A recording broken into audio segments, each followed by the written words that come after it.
안녕하십니까 여러분. 오늘은 양화 논리라는 것을 공부하겠습니다. 기호 논리학의 백미라고 할 수 있는 부분인데요. 난해하다고 할 수 있고요. 어렵다고 할 수 있는데 그러나 배워보면 매우 흥미로운 부분이기도 합니다. 양화라는 말은 여기 있듯이 quantification이라는 말에 대한 번역어인데요. quantify가 수량화하다, 수량화하다, 양화하다라는 표시입니다. 수량화를 줄여서 양화라고 부르는데 주어 집합의 수량을 전체의 수량으로 할 것이냐 일부의 수량으로 할 것이냐를 고려해서 전칙 명제냐 특칙 명제냐, 전칙 진술이냐 특칙 진술이냐 단칙 진술이냐, 이게 구분이 됩니다. 그래서 바로 주어 집합의 원소를 전체를 지시하고 있는 진술인가 아니면 일부만을 지시하고 있는 진술인가 아니면 단 하나의 객체만을 지시하고 있는 진술인가에 따라 문장들이 전칙 진술, 특징 진술, 단칙 진술로 구분되는데 그것을 우리가 기호식으로 표시할 수 있단 말입니다. 그럴 때 이제는 바로 그 주어 집합의 수량을 표시하는 방법을 오늘 알아보게 됩니다. 여기 보면 predicate subject notation and universal quantification 이라고 제목이 붙었는데요. 수로, 주어, 함축, 그리고 보편 양화 또는 전칭 양화 이렇게 제목이 붙어 있네요. 앞서서 지금까지 우리가 배운 것은 진술 전체를 노테이션으로 표현했어요. 그 경우에서 진술 속에 들어있는 주어와 수로를 명시적으로 밝히지 않았어요. 주어 수로가 드러나지 않는 방식으로 기호화를 진행했는데 오늘은 이 주어 수로가 드러나는 약호를 사용해서 기호화하는 법을 배우겠습니다. 따라서 이전에 배운 논리는 명제 논리 또는 문장 논리 또는 수로 논리 이렇게 말할 수 있고요. 오늘부터 학습하게 되는 것은 주어 수로 논리, 수로 주어 논리 또는 주어 수로 논리 이렇게 말하기도 하고 또는 양화 논리라고도 합니다. 그러면 이 양화 논리를 위해서 우리가 새로운 오퍼레이터가 필요하거든요. 오퍼레이터는 조작사 또는 결합사라고 하는데요. 지금까지 우리가 다뤘던 이 조작사들의 집합은 예컨대 이런 것이었습니다. 다트와 틸대 또는 다트 대신 외지와 틸대가 올 수도 있고요. 또는 호스슈와 틸대로 이루어질 수도 있습니다. 그것들이 모두 다 각기 a functionally complete set of operators with regard to singular statements. 그러니까 단칭 진술들과 관련해서 조작사들의 기능적으로 완전한 집합이다. 그러니까 이 다트가 즉 연원이 외지 즉 선언에 의해 정의될 수도 있고요. 호스쇼 즉 조건원에 의해서 정의될 수도 있어요.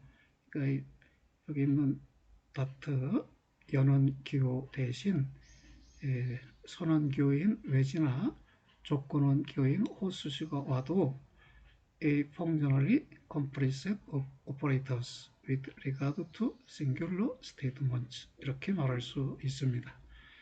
이 singular statements가 단칭 진술들이라는 말이고요. 그 문장의 주어가 하나의 단일한 개체인 경우를 우리가 단칭 진술 또는 뭐 단칭 명제라고 합니다. 그러면 오늘은 이제 Universal Statements, 이건 보편 진술이라고도 번역하고 또는 전칭 진술이라고도 번역을 합니다. 그래서 이 전칭 진술과 관련해서의 조작사들의 기능상 완전한 집합은 어떻게 표시하느냐, 이렇게 표시했어요. 도트, 틸데, 그리고 괄호 속에 알파이네요. 괄호에 묶여진 알파, 이것을 앞으로 제가 명명할 때는 all 알파라고 명명하겠습니다. 전칭 명제를 기호화하는 기호이기 때문에 이게 전칭 양화사라고 불릴 수 있는데, 읽을 때는 all alpha라고 해서 all everything anything 이 의미가 드러나도록 하겠습니다.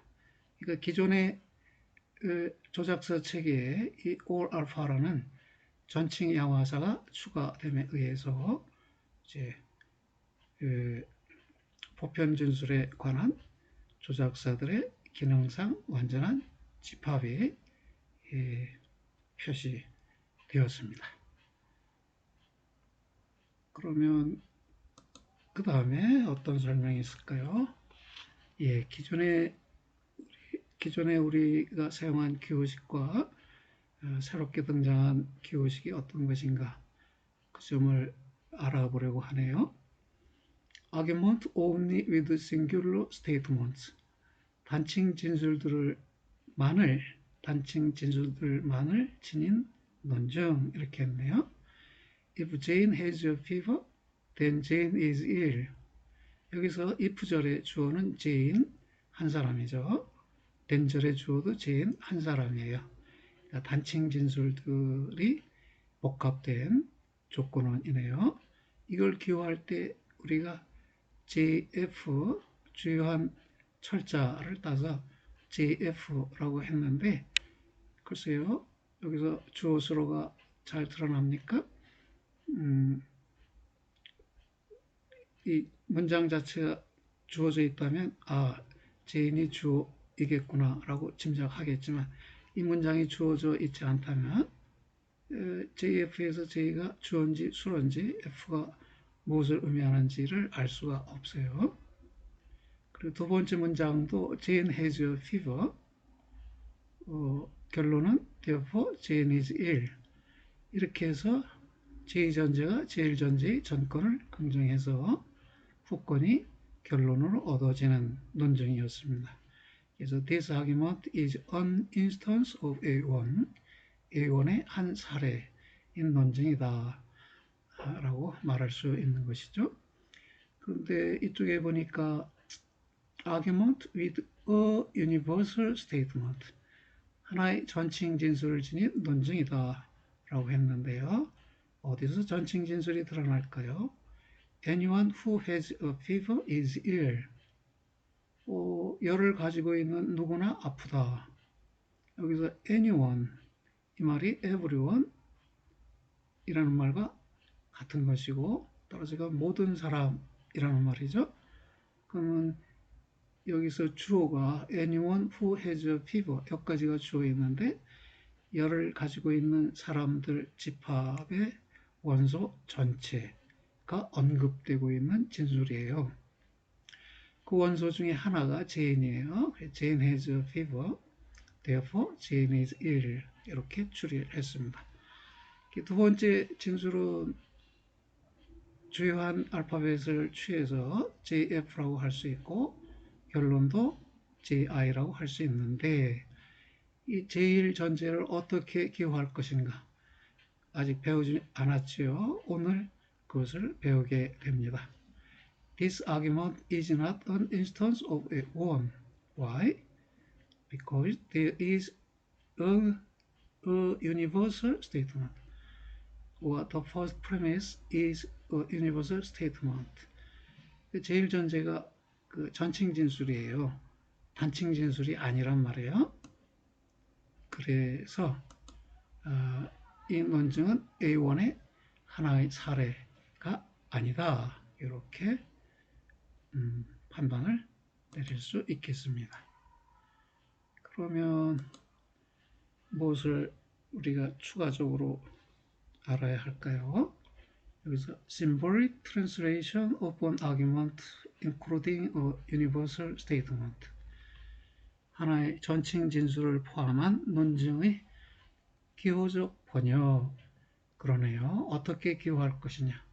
좀 전에 다뤘던 anyone who has a fever is ill. 이 문장을 어떻게 기호할 것이냐. 우선 논리적 구조를 분석해 보겠습니다. 이 문장의 논리적 구조는 다음과 같아요.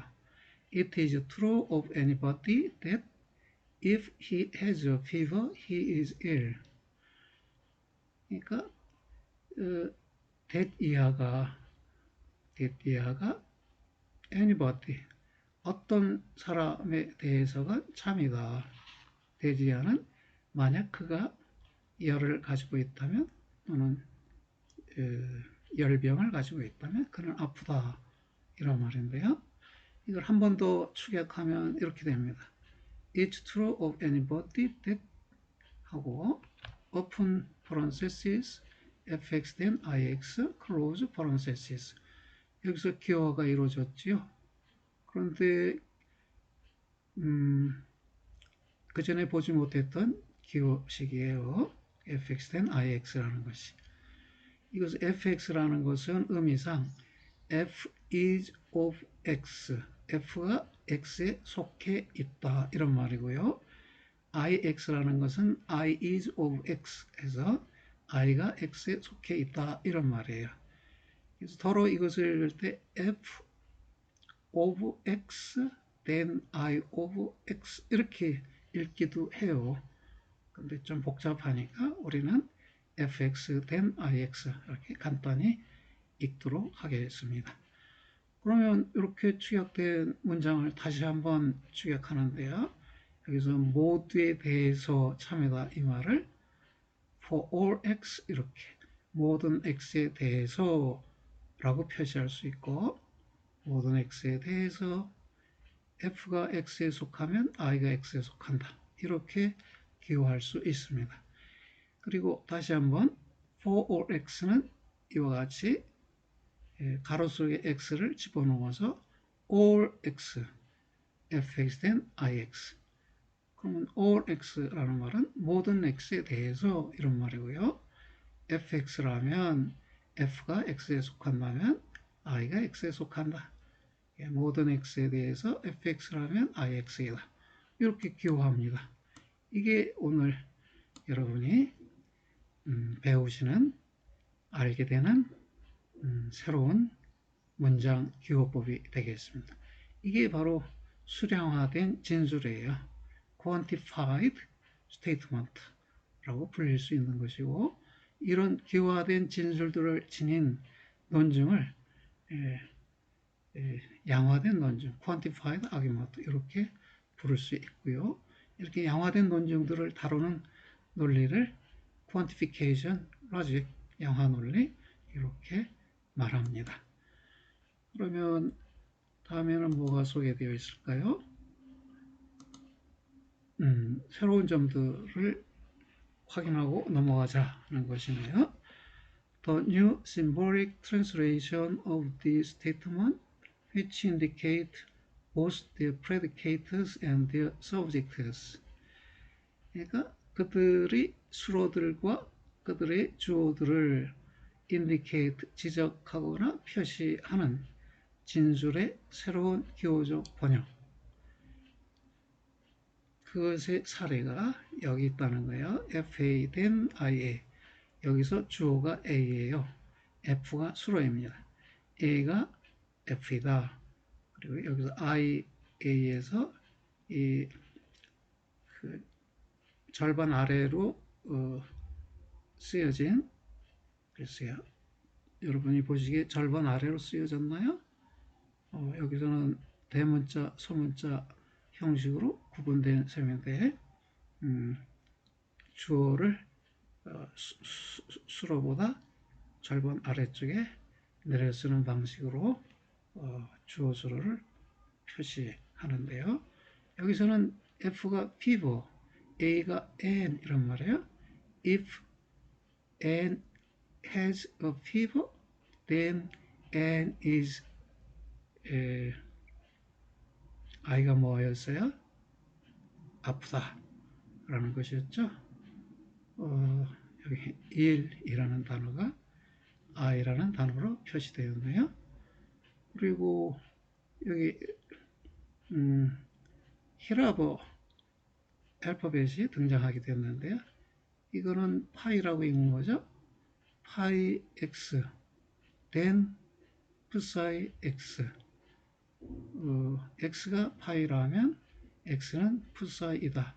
이렇게 표시하고 또 최고 상위의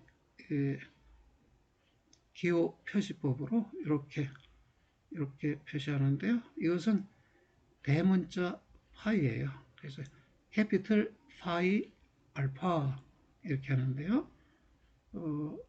이 FA 된 IA 보다 상위의 기호법이 이 파이 X 된 psi X이고 이것보다 상위의 기호 표시법이 캐피털 파이 알파입니다.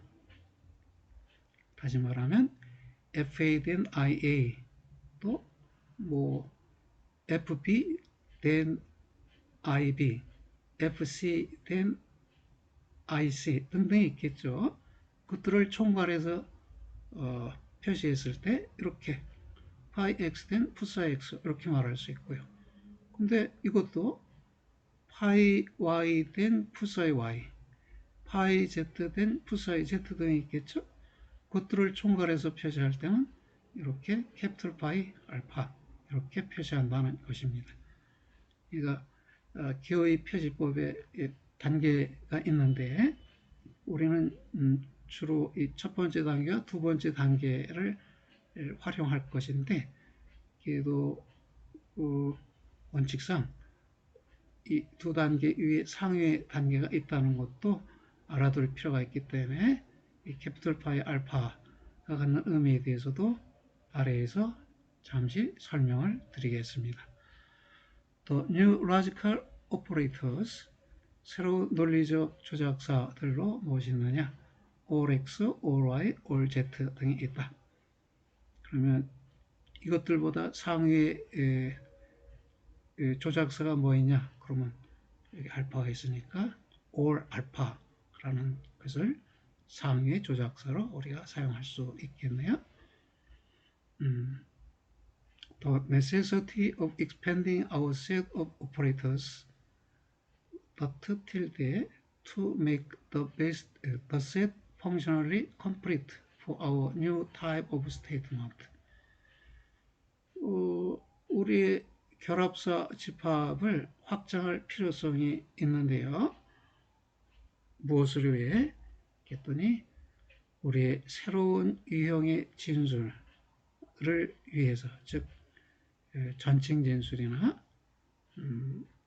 나중에 배울 특징 진술에 대한 기능적으로 완전한 집합을 만들기 위해서 기존의 조작사 집합이 이거였는데, 즉 더트와 틸드였는데 이것을 확대해서 더트, 틸드, or 알파로 확대한다는 것입니다. 그러면 이것에 따라서 우리가 A new valid argument form, 하나의 새로운 타당한 논증 형식이 또 등장하겠죠. 예, 그것이 오늘 하나 배울까요? 아니면 다음 시간에 하나를 배우든지 해서 이 양화사와 관련된 타당한 논증 형식이 2개 추가됩니다. 그러면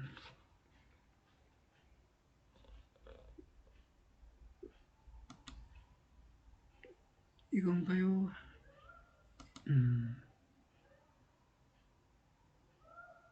이거 논의했죠? 여기를 가야겠네요. 이것도 논의했고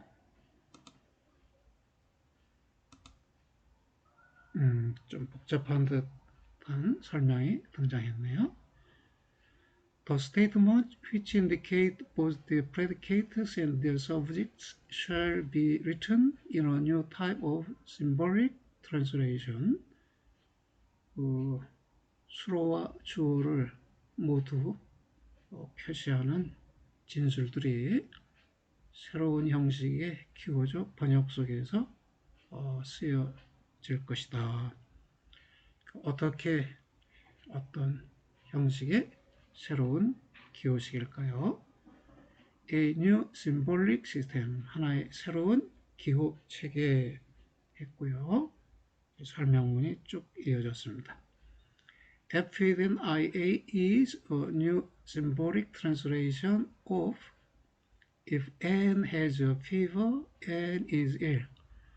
자, 여기 단칭 진술이죠. N이라는 게 단일한 개인이지요.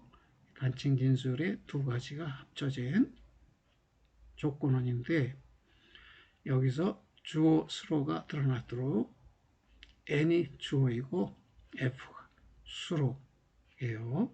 그래서 FA로 했고 여기 단절도 IA로 표시했습니다. 여기서 F designates the predicate fever. F는 수로를 표시하는데 즉 fever를 표시한다. 그 다음에 A designates the subject N. A는 주어 N을 표시한다. 그러면 이 기호식을 보고 주어와 수로가 각기 어떤 것인지 우리가 구분할 수 있겠네요. 예, 두 번째 부분을 보니까 pi x then psi x is the designation for fa then ia, fb then ib, fc then ib, etc. 그렇군요. 이런 하위 진술들에 대한 표시가 pi x then psi x이다. 이렇게 말했네요. 앞에 그 그릭 알파벳은 파이라고 했고요. 두 번째 것은 psi라고 읽습니다. 그리고 x는 the designation for a, b, c, etc.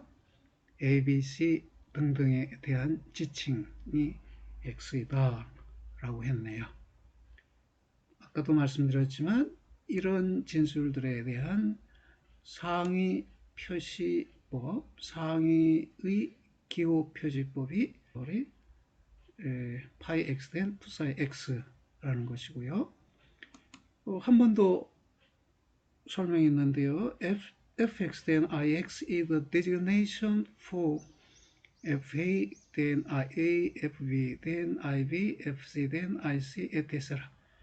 예, 여러분이 그리스 알파벳을 사용하는 게 불편하시면 then 파이 x then psi x를 파이 x then ix로 바꿔서 이해하셔도 상관없습니다. 이런 경우에 x is the designation for a, b, c, etc. 이렇게 되네요. In capital phi alpha is the designation for fx then ix, iy then gy, gz then hz, etc. 이것이 최고 기호 표시법이고 여기에 설명이 있는데요. Capital Phi is the highest predicate. 최고의 수로이다. 가장 상위의 수로이다. 알파 represent x, y, z, etc. 알파는 x, y, z 등을 표시한다. 그럼 알파도 최고의 주어가 되겠죠. highest subject 이렇게 말할 수 있겠습니다. 그리고 capital Phi alpha is the highest predicate subject notation. 최고의 수로 주어를 표시하는 약호이다. 이렇게 해서 최고 기호 표시법이 무엇인가에 대해서 살펴보았어요. 그러면 이어서 논의되어야 할 것이 무엇인가 보겠습니다. 여기 보니까 New Logical Operators all X, all Y, all Z. 앞으로 이런 논리적 조작사들을 우리가 사용하게 됩니다. The all operator, 전칭 조작사 이렇게 번역될 수 있는데요. The statement that follows it holds for all members of the universe of the discourse. 그러니까 이것을 따라오는 진술은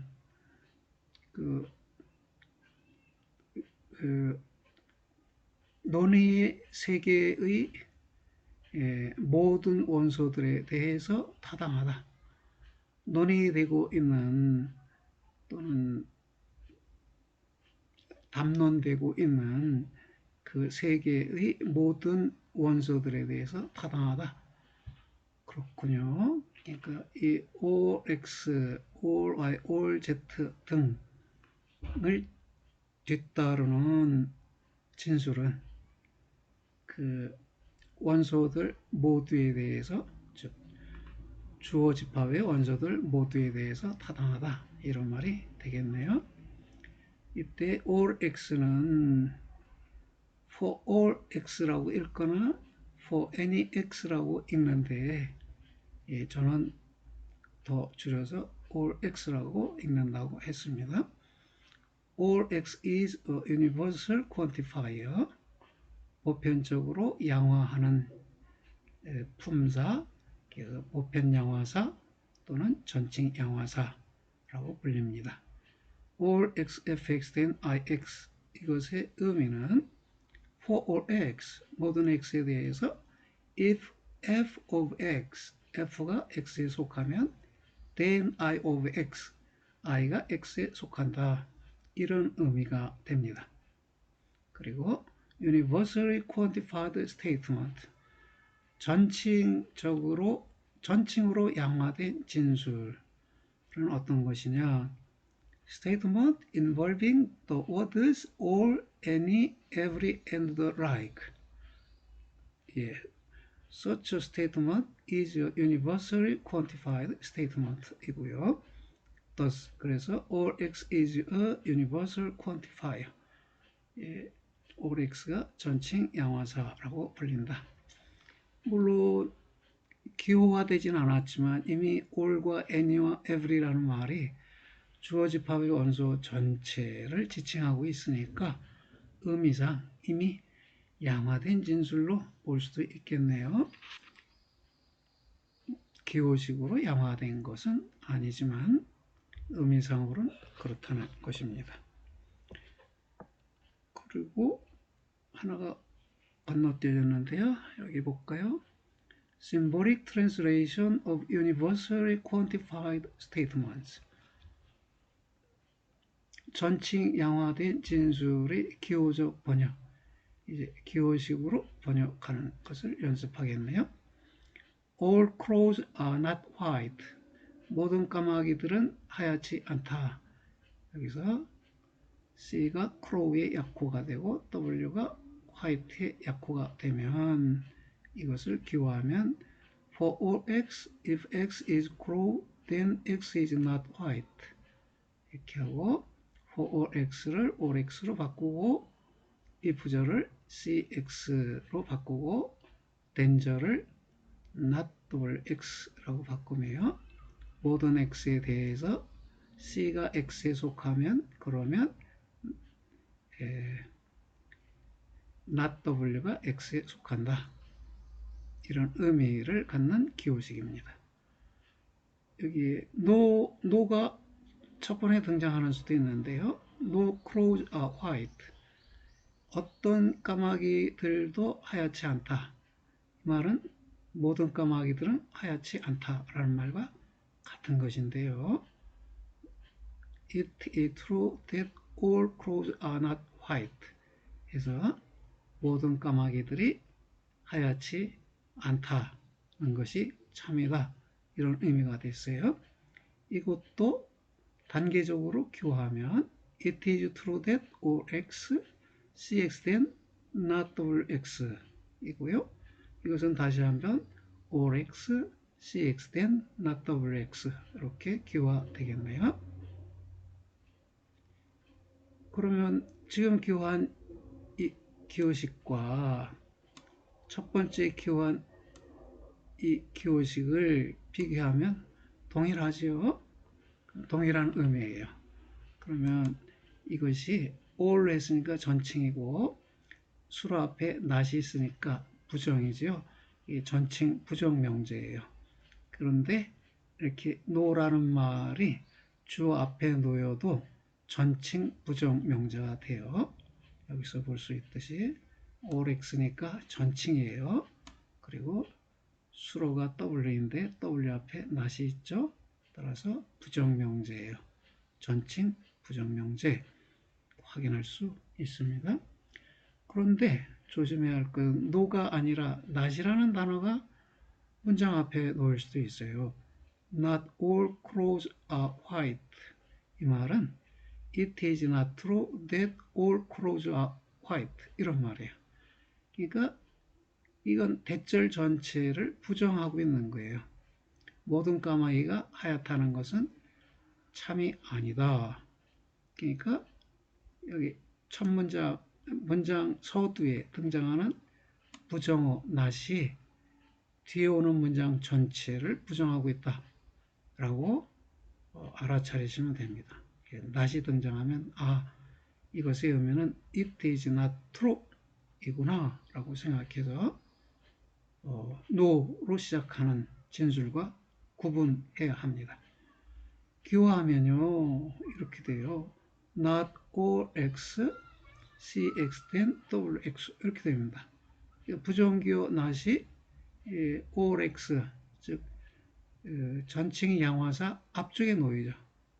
두 번째 경우에는 부정기호가 수로 앞에 놓여 있어요.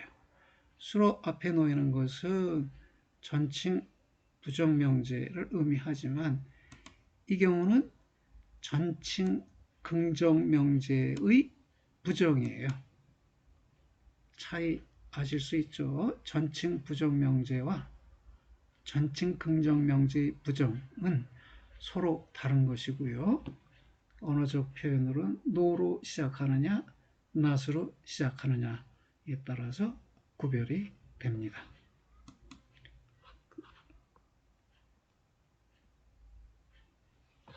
그 다음에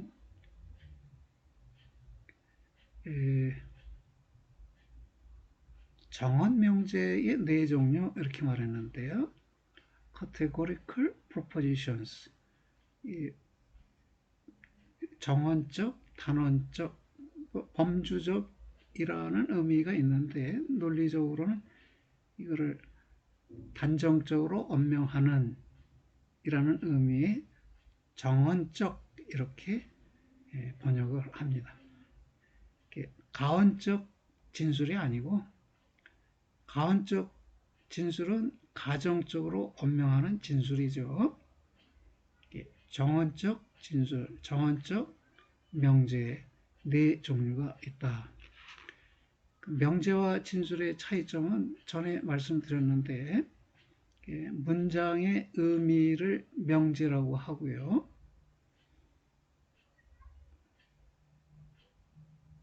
문장이 지닌 색인 지시어의 의미까지 포함한 명제를 진술이라고 부른다고 했어요.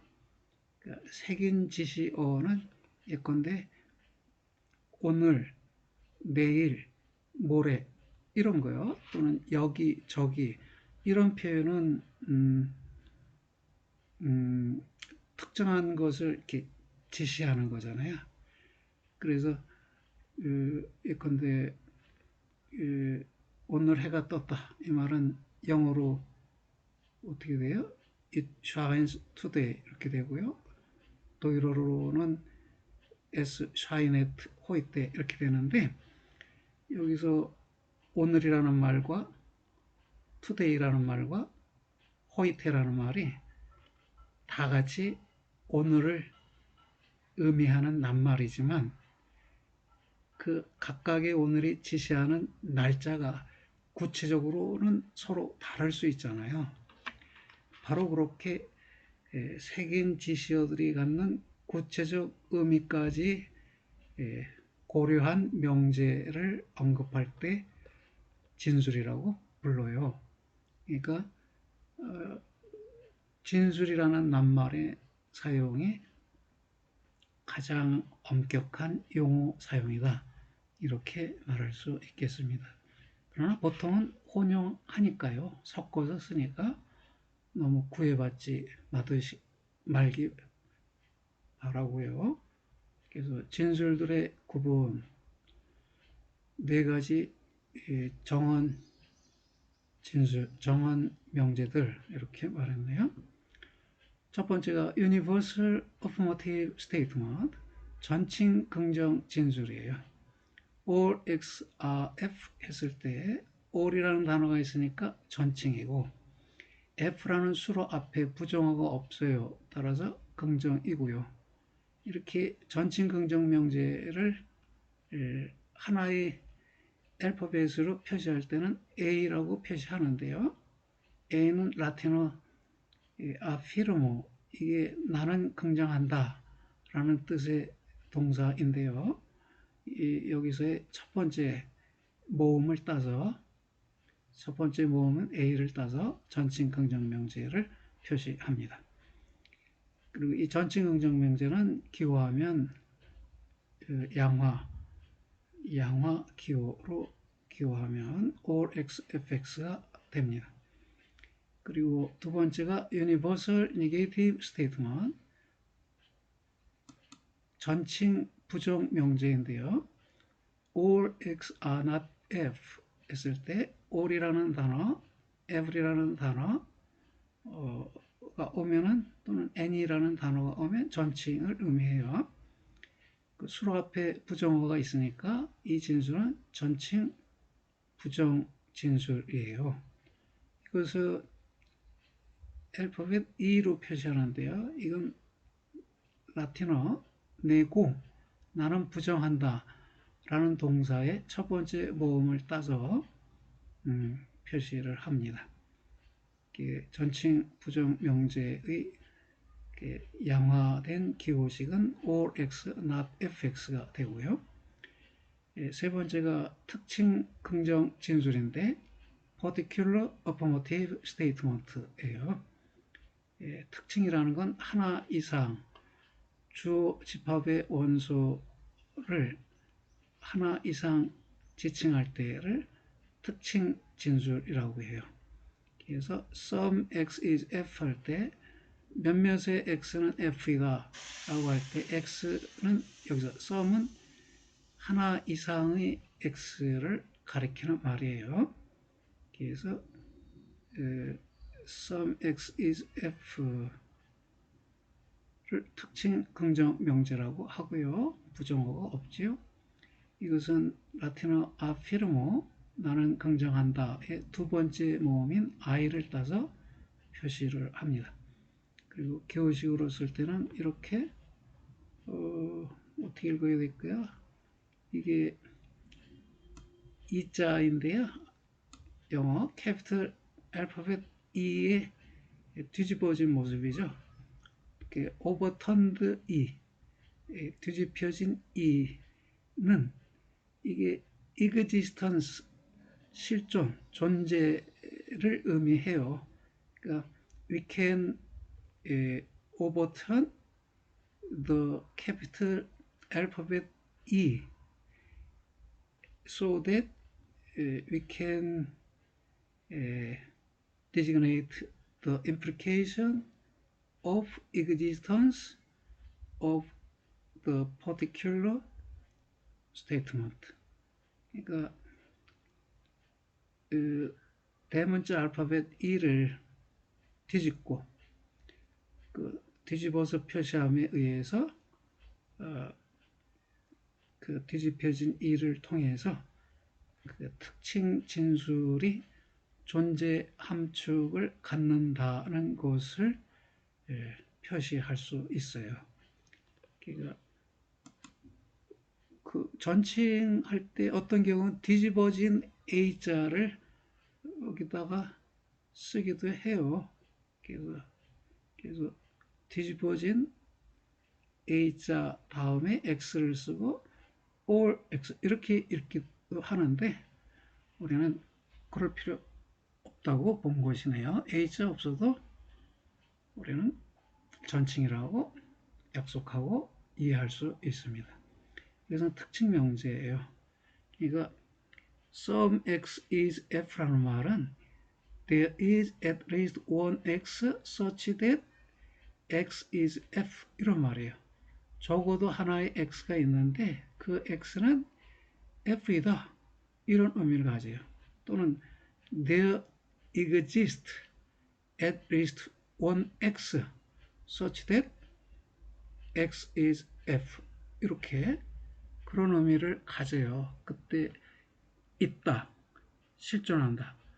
그런 의미가 이 진술 속에 있어요. 적어도 하나의 x가 있는데 그 x는 f이다, 있다라는 말을 드러내 표시하기 위해서 이렇게 overturned e를 사용합니다. 읽을 때는 some x로 읽습니다. some x, fx. 그 다음에 particular negative statement. 이것은 특징 부정 진술인데요. some x is not f. some이 특징을 나타내고 not이 부정을 나타내니까 특징 부정 진술인데요.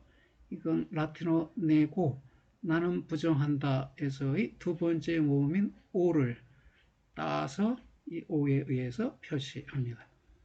그래서 some x not fx 하면 특징 부정 진술이 되겠습니다. 이렇게 네 가지 전칭 긍정과 부정, 특징 긍정과 부정 이 네 가지가 정언 명제의 네 유형입니다.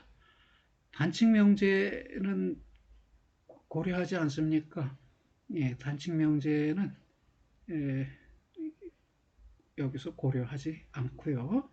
우리가 논증을 전개할 때는 단칭 명제도 필요하지만 지금 이 네 가지를 얘기한 것은 이 네 명제들 사이의 관계를 살펴보기 위해서 먼저 거론한 것이네요. 관계는 이 그림 속에서 표시가 되는데요. 이 그림을 The Square of Opposition, 대당 사각형이라고 부릅니다. 대당이라는 말은 우리가 잘 쓰지 않는 말인데요. 이 opposition이 반대, 소반대, 모순, 대소관계의 네 가지 의미를 가질 수 있어요. 그 네 가지 의미를 갖는 opposition을 번역할 적합한 단어가 마땅치 않아서 대당이라는 단어를 사용하고 있습니다. 그러면 꼭지점에 all A are B, 이게 A 명제죠. 전칭 긍정 명제. 그리고 우측 꼭지점에는 no A are B, 이것은 all A are not B, 전칭 부정 명제와 같은 것이죠. 그리고 이거는 affirm 네고 할 때, 네고 부정하다 할 때 첫 번째 모음이네요. A라는 철자에 의해서 표시하고요. some A are B, 이것은 어떤 A는 B이다, 특징 긍정 명제이죠. affirm라는 나는 긍정한다는 단어에서의 두 번째 모음인 I를 통해서 표시하고요. some A are not B, 이건 특징 부정 명제인데 내고 나는 부정하다 할 때의 두 번째 모음인 O를 통해서 표시합니다. 근데 이 네 진술들 사이의 관계가 어떠냐 그랬더니요. 이 전칭 긍정 명제와 전칭 부정 명제 사이의 관계는 그 contrary, 반대 관계에 있어요. contraries 했는데 두 명제가 반대되는 명제들이다 라는 뜻에서 contraries 복수를 써서 표현했습니다. 그리고 이 아랫부분도 특징 긍정과 특징 부정도 반대 아닙니까?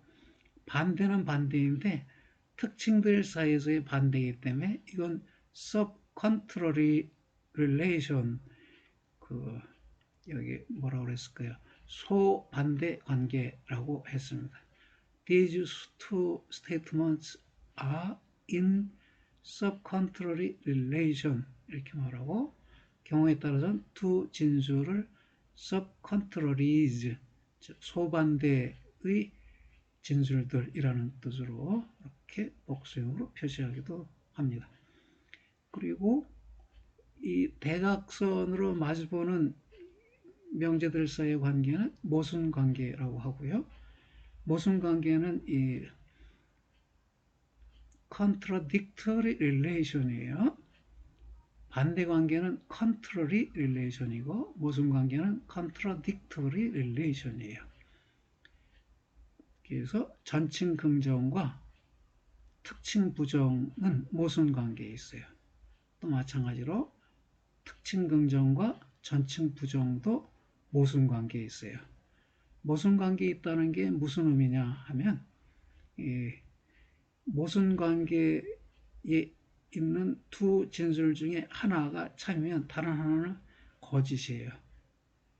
또 거꾸로 두 모순 관계 속에 있는 한 명제가 거짓이면 다른 하나는 반드시 참이에요.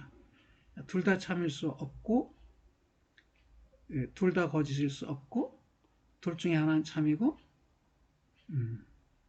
다른 하나는 거짓인 관계가 모순 관계가 돼요. 반대 관계의 두 명제는 둘 다 참일 수 없지요. 예, 둘 다 거짓일 수는 있어요. 반대 관계의 두 명제는 둘 다 참일 수 없지만 둘 다 거짓일 수 있다는 것이고요. 이 소반대 관계의 두 명제는 둘 다 참일 수 있어요.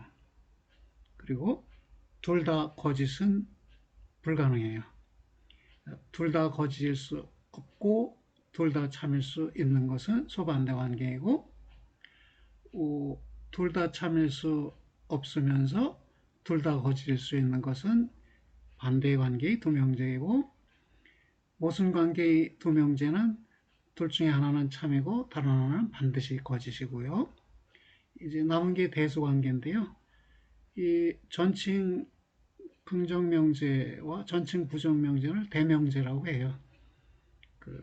메이저 프로포지션 또는 메이저 스테이트먼트라고 하고, 이 특징 긍정이나 특징 부정 명제는 소명제, 마이너 프로포지션, 마이너 스테이트먼트라고 합니다.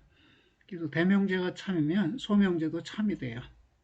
그런데 대명제가 거짓이라고 소명제가 거짓이 되느냐? 그거는 아니에요. 대명제가 대명제의 참이 소명제의 참만을 함축해요. 여기도 이 전칭 부정 명제가 대명제인데 이것이 참이면 특징 부정 명제인 소명제도 참이에요. 그러나 전칭 부정 명제가 거짓이라고 해서 특징 부정 명제가 거짓이 되는 것은 아니다. 진리 함축만 있어요.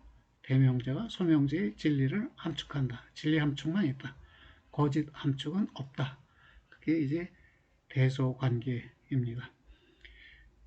이 대상사각형을 활용하면 우리가 다른 명제의 참거짓을 알아차릴 수 있어요. all A are B 그랬나요? 이걸 all ants are black 이렇게 이해해 볼까요? 모든 개미들은 검다. 모든 개미들이 검다면 이게 참이라면, 모든 개미들이 검지 않다 그런 건 거짓이 되겠죠. 둘 다 참일 수 없으니까요. 그리고 모든 개미들이 검다면, 그러면 어떤 개미들은 검다도 참이에요. 대명제가 소명제의 진리를 함축하니까. 그리고 이 전칭긍정명제, 즉 모든 개미들이 검다가 참이면 모순된 관계의 명제, 어떤 개미들은 검지 않다는 것은 거짓이 돼요. 이것이 거짓이면 이것이 참이 되는가? 글쎄요. 그렇게 추리하면 안 되고 오히려 이 대명제가 참이기 때문에 이 소명제도 참이 된다. 대소관계에 의해서 추리하는 것이 적합하네요. 또 거꾸로 가볼까요? 이 전칙명제, 모든 개미가 검다하는 게 거짓이라고 하면 모순관계에 있는 이 명제, 어떤 개미들은 검지 않다. 이거는 참이 되겠죠. 이게 참이면 이것이 거짓이 될까요? 아니요. 둘 다 참일 수 있다고 했죠. 어떤 개미들은 검지 않다가 참이고 또 어떤 개미들은 검다. 이것도 참일 수 있어요. 둘 다 참일 수 있는 게 소반대 관계의 두 명제이고 둘 다 거짓일 수 있는 게 반대 관계의 두 명제라고 했어요. 여기서 출발해 볼까요? 이 특징 긍정 명제가 참이면 모순 관계에 있는 이 전칭 부정 명제는 거짓이 돼요. 이게 거짓이면 전칭 긍정 명제인 이것은 참이 될까요? 아니에요. 몰라요. 왜냐면 둘 다 거짓일 수 있기 때문에. 하나가 참이면 다른 하나는 거짓이지만 하나가 거짓이라고 다른 하나가 참이 되는 게 아니에요. 왜냐면 반대 관계의 두 명제는 둘 다 거짓일 수 있기 때문에 그렇습니다. 이게 참이면 전칭 부정 명제는 거짓이 되지만 전칭 긍정 명제의 진리값은 몰라요. 이것을 모른다면 이것과 모순 관계에 있는 특징 부정 명제의 진리값도 몰라요. 그래서 직접 추리가 가능해요. 대당사각형에 있는 한 진술의 진리값을 알면 그것에 의거해서 그 모순관계 또 반대관계 대소관계에 있는 진술을 추리해낼 수가 있어요. 직접 추리의 방식으로 대당사각형이 사용된다. 물론 이 네 종류의 정언명제의 진리값을 모두 확인할 수 있는 건 아니고요. 경우에 따라서는 확인되지만 경우에 따라서는 확인되지 않습니다. 중요한 것은 이제 이 모순 관계를 활용해서 우리가 전칙 명제와 특징 명제 사이에 전환 또는 변환을 수행할 수가 있습니다. 그래서 미리 대명사각형을 통해서 모순 관계를 확인해 보았습니다. 그 다음에 이제 전칭 진술들은 가언적 진술들이다. 예, 전칭 진술들은 가언적 조건으로 전환될 수 있어요. 근데 all A's are B라는 진술이 전칭 진술인데 이것은 for all X, if X is A, then X is B 이와 같이 모든 X에 대해서 만약 X가 A라면 X는 B다 라고 해서 이 가언적 조건원이죠. 기호식으로 하면 all X, AX, then BX 이렇게 표시를 하고요. 그래서 그 진술을 양화할 때 전칭이냐 특칭이냐를 잘 구분해야 합니다.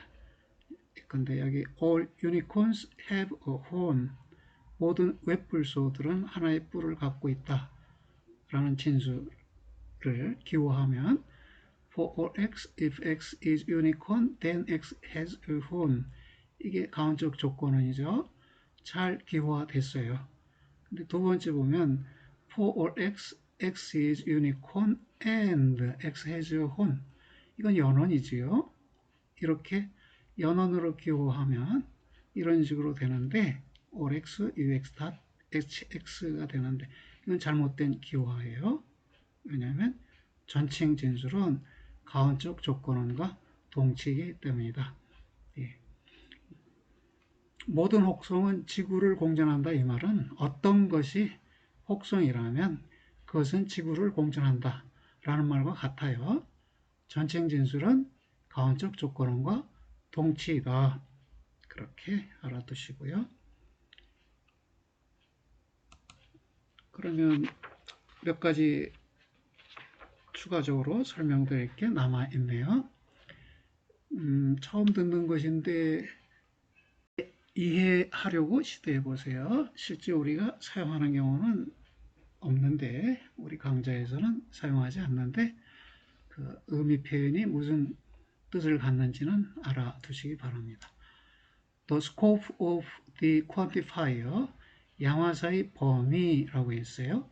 양화사가 영향을 미치는 범위를 의미합니다. Not open parentheses A then B close parentheses. 이 진술은 is difficult from not A then B. 그렇죠. 앞쪽에서는 부정기호가 A then B라는 가언적 조건은 전체에 대해서 영향을 미치는 거지만 여기 뒤에 기호식에서 부정기호 not은 A에 대해서만 영향을 미치고 있는 것이죠. 마찬가지로 all x open parenthesis ax then bx close parenthesis is different from all x parenthesis open ax close parenthesis then bx 라는 진술과 달라요. 왜냐하면 양화사 all x가 이 AX에 대해서만 영향을 미쳐요. 그리고 BX는 OX라는 양화사의 작용 범위 밖에 있어요. 여기 해설이 있는데요. OX open parenthesis AX then BX close parenthesis 이 경우에서 both the X after A and the X after B are within the scope of the universal quantifier. A 뒤에 X와 B 뒤에 X가 모두 전칭 양화사의 범위 안에 있다는 거예요. 그러나 두 번째 기호식에서 즉 all x open parenthesis ax close parenthesis then bx 라고 썼을 때 이 경우에는 only the x after a is within the scope of the universal quantifier. 오직 a 뒤에 x만이 전칭 양화사의 범위 안에 있다는 것입니다. 그래서 이때 a 뒤에 x와 b 뒤에 x가 변항인데 내용이 변할 수 있는 항목인데 a 뒤에 x는 bound variable 구속 변항이라고 부르고요. b 뒤에 x는 free variable 자유 변항이라고 불러요. 구속과 자유 무슨 말이냐? 양화사에 의해 구속되었느냐? 양화사로부터 자유로우냐? 그런 말이에요. 그러니까 여기 있는 bx는 양화사의 작용 범위 밖에 있지요. 그래서 이건 free variable이라고 부르고 ax는 양화사의 작용 범위 안에 있으니까 bound variable 구속 변항이라고 부릅니다.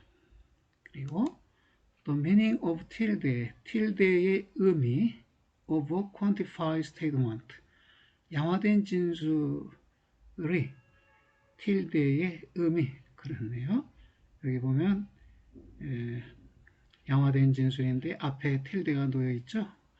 이것은 it doesn't mean the negation of or x because of impossibility of negation of logical operators such as not, wedge, horseshoe, or x.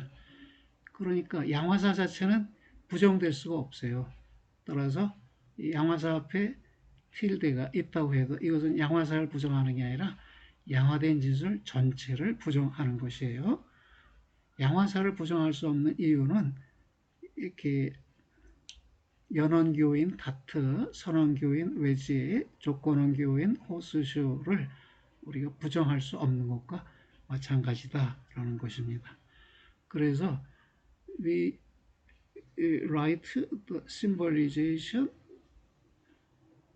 not in this form, but in this form 그랬네요. 그러니까 그 tilde 다음에 스퀘어 브래킷 중괄호를 칠 필요가 없다 이거예요. 그 중괄호를 치지 않아도 그냥 이 tilde 자체가 양화된 진술 전체, 양화된 교식 전체를 부정한다는 것을 우리가 알기 때문에 구태여 괄호를 사용하지 않는다는 것입니다. Thus, the square bracket for a quantified statement are not necessary. 필요하지 않다고 했습니다. 그리고 마지막 설명 대목인데요. The functionally complete set of operators for our new type of statement. 우리의 새로운 유형의 진술을 위한 조작사들의 기능상 완전한 집합이 뭐냐? 앞에서도 언급했었는데요. 다시 한번 정리하는 의미로 언급이 되고 있습니다. 다트와 tilde와 or alpha이다. 이것이 This is the functionally complete set of operators. Here or alpha 또는 alpha enclosed in parentheses 괄호수에 둘러싸여 있는 알파 이것은 the designation for all universal quantifiers such as or x, or y, or z, etc. 그러니까 이 or x, or y, or z 등 같은 모든 전칭 양화사들에 대한 표시이다. 상위 기호이다. 누가 or 알파가 무엇에 대한 or x, or y, or z에 대한 그리고 the reason of necessity of or y or z in addition to or x. or x만 사용하면 되지 왜 or y와 or z도 사용해야 합니까? 그 필요성이 어디에 있습니까? 이렇게 물었는데 because there are diverse considerations about all things, the class of everything in the universe. 그러니까 모든 사물들에 관한 다양한 고려 사항들이 있기 때문에 그러네요.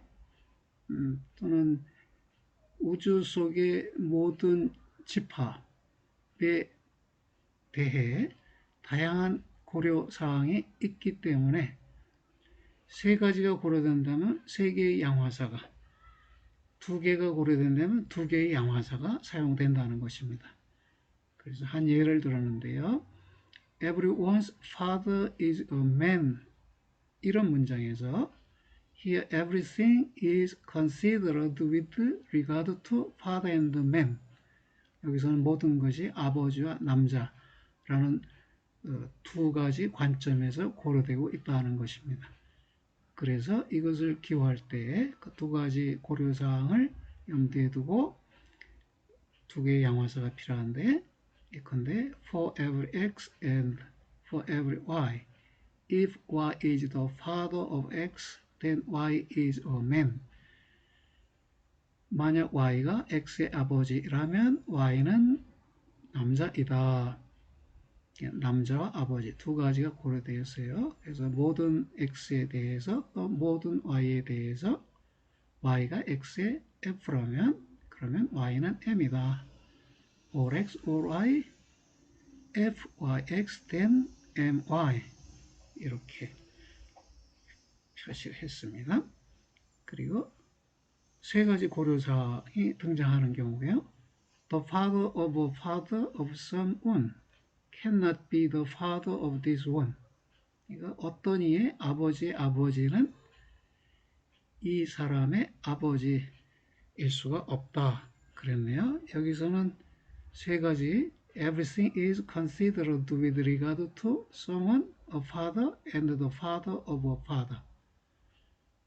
그래서 이것도 기호하면 for every x, for every y, and for every z. If z is the father of y and if y is the father of x, then z cannot be the father of x. 이렇게 쓰고요. 의미 분석을 이렇게 해놓고요. 이것을 기호하면 all x, all y, all z 하고 fzy dot fyx close parenthesis then dot fzx close 이렇게 기호합니다. 실제 우리는 이런 기호식을 만들지는 않습니다. 우리는 양화사 하나만 사용할 것이에요. ORX 하나만 사용하고 양화사를 2개나 3개를 사용하는 기호 논리는 그는 이제 좀 우리와 같은 인문보다 좀 발전된 논의 단계에서 사용하게 됩니다. 여러분이 이제 준비가 되었습니다. 전칙 명제를 양화하고 특칙 명제를 양화하고 그래서 양화된 진술을 가지고 논증을 전개할 준비가 어느 정도 갖춰졌네요. 오늘 힘든 내용이었는데 쉽지 않은 내용이었는데 여러분 따라오시느냐고 수고들 하셨습니다. 다음에 뵙겠습니다.